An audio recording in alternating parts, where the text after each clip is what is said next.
Alas 7:12 ng umaga mga kapatid. Araw tayo ata ng kanyan, Huwebes. Huwebes na tayo. Pizza 9, buwan ng July.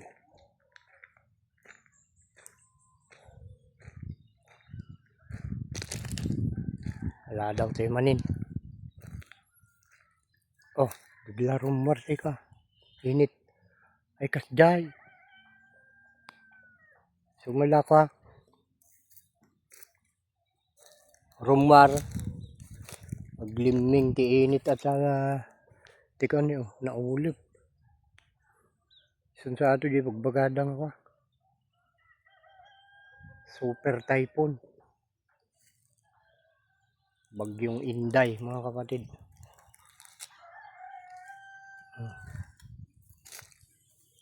May napansin ako ditong masetas oh. Yan ko man lang napagtuunan ng pansin ito. Ganitong ano. Masetas ba to? Ganyan yung dahon niya oh. Nakalukot. Ang ganda naman dito parte dito.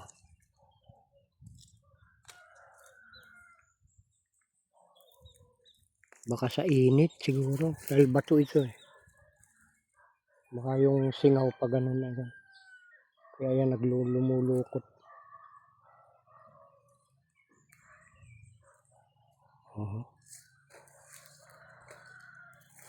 Ay, maaga na naman. Umaga na naman. Baka sakaling may maganda nang mangyari ngayon. Oh, mais tingnan nyo. Ay, nakaw.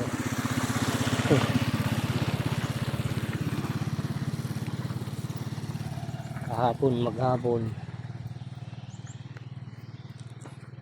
Naubos yung 12 oras maghapon. Walang ano.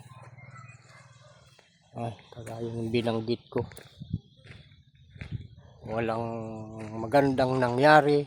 Wala ring masamang nangyari. Iwan ko ngayon naman. Alas 7 pasado na ng umaga. Ano na naman yung ano. Sabi sa Ilocano eh.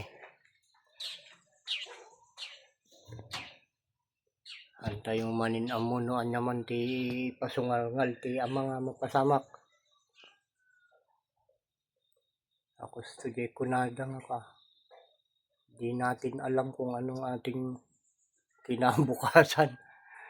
Pero sa totoo lang mga kapatid, pag ikaw ay sumusunod sa utos ng ating ama, alam mo mangyayari sa iyo dahil siyempre aasahan mo yung pangako niya eh.